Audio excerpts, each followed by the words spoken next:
Hi, welcome aboard Air Australia 2.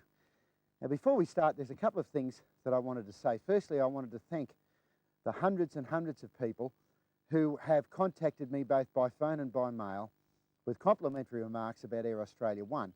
It's really gratifying to get that sort of feedback because I'm personally involved in the production of these videos. My love for aeroplanes, I'm sure, shines through them. And it's a little difficult when you're that involved to know whether what you're doing and what you're showing is of interest to other people. Now, obviously it is. People have been hugely complimentary about Air Australia 1.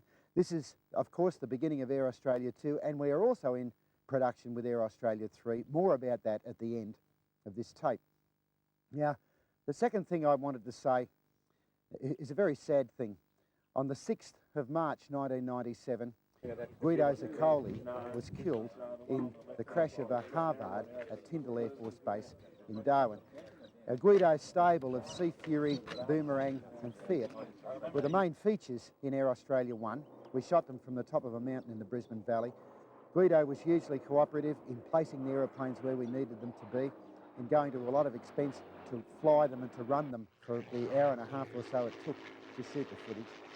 And his contribution, not only as far as that particular aspect of the production is concerned, but also in his general support for my efforts in producing these videos, has been largely responsible for their existence.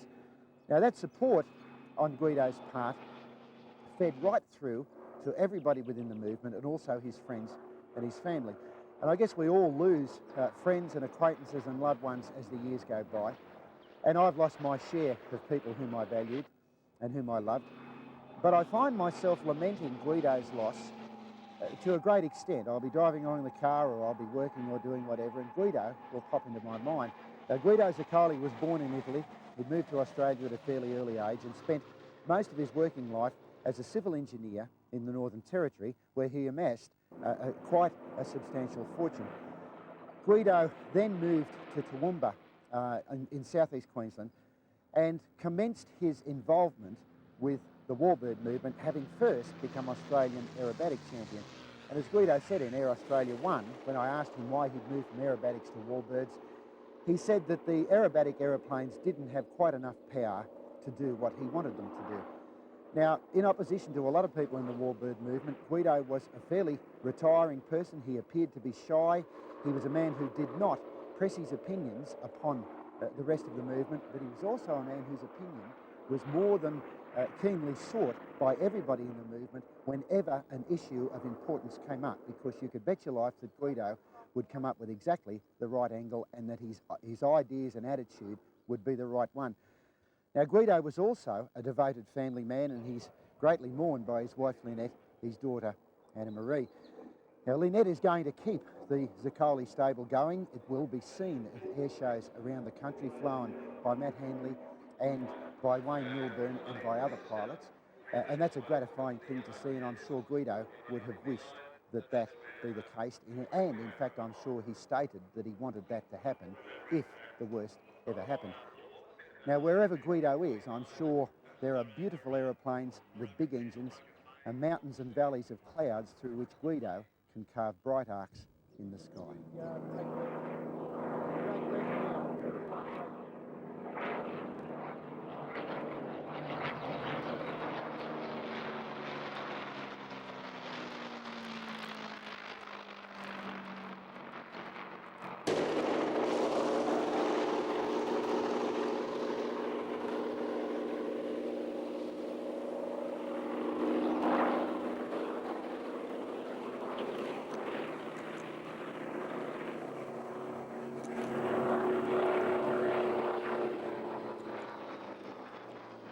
Vale Guido.